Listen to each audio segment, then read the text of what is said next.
Hello, fellow adults. I'm in the line to get my transit pass to go on cool adult adventures, which aren't even that cool because I go on them all the time as an adult. Oh, you have a transit pass? Can I have it? It's not illegal?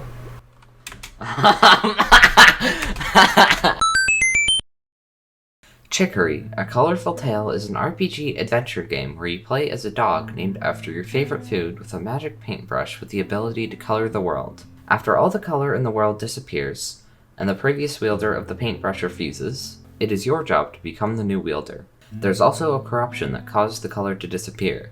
You must destroy the source of the corruption and restore color to the world. You can use the brush to solve puzzles, gather collectibles, help other animals, and color the world the way you want. It was developed by creators of Wandersong and Celeste and was published by Finji. It costs $20. The painting mechanic is fun. You use it to solve puzzles, but you can also use it to make the world look nice, and use the game like it's a coloring book. After you paint a screen, some characters can go to it and compliment your work. The puzzles have you use your brush in unique ways to shape the world around you to navigate it. Sometimes you paint an object to activate it, and sometimes you create a path for a character or object to follow. You can also unlock new ways to paint over time. You unlock new abilities after each chapter, but you can also unlock brush styles to paint with more detail. There are other collectibles as well, like clothes, litter, and lost cats.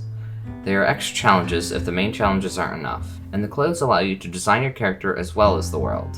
The story is great and very meaningful. You pick up the paintbrush and start using it because you want it to help, but soon wonder if it was the right thing to do. The characters are great.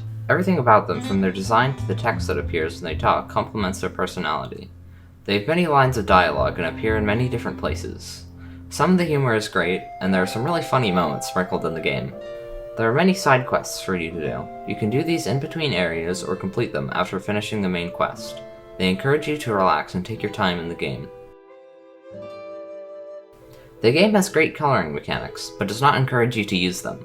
Sometimes a character will compliment you for your work, but I rarely find an actual in-game reason to stop whatever quest I'm doing to sit there and make a screen look nice. The bosses are fun to play and meaningful to the story, but they don't do enough to cover up your inability to lose them. When you die, the game is just kinda like, "Hey buddy, you took damage twice, don't do that again. Now go ahead and continue right where you left off, no consequence whatsoever." It makes the ends of chapters, which are supposed to be the most impactful parts of the story, boring.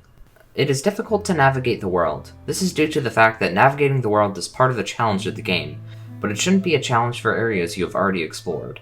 There's just too much in the way and hard for you to keep track of where you are. This is somewhat fixed with the travel feature, but it does not fix the main issue of having a map that can't be navigated on foot well. Chicory is a fun game that allows you to be creative in a way that I've not seen a game do before. It has a few flaws, but is still fun to play. Chicory, A Colorful Tale, gets a gold Prezi.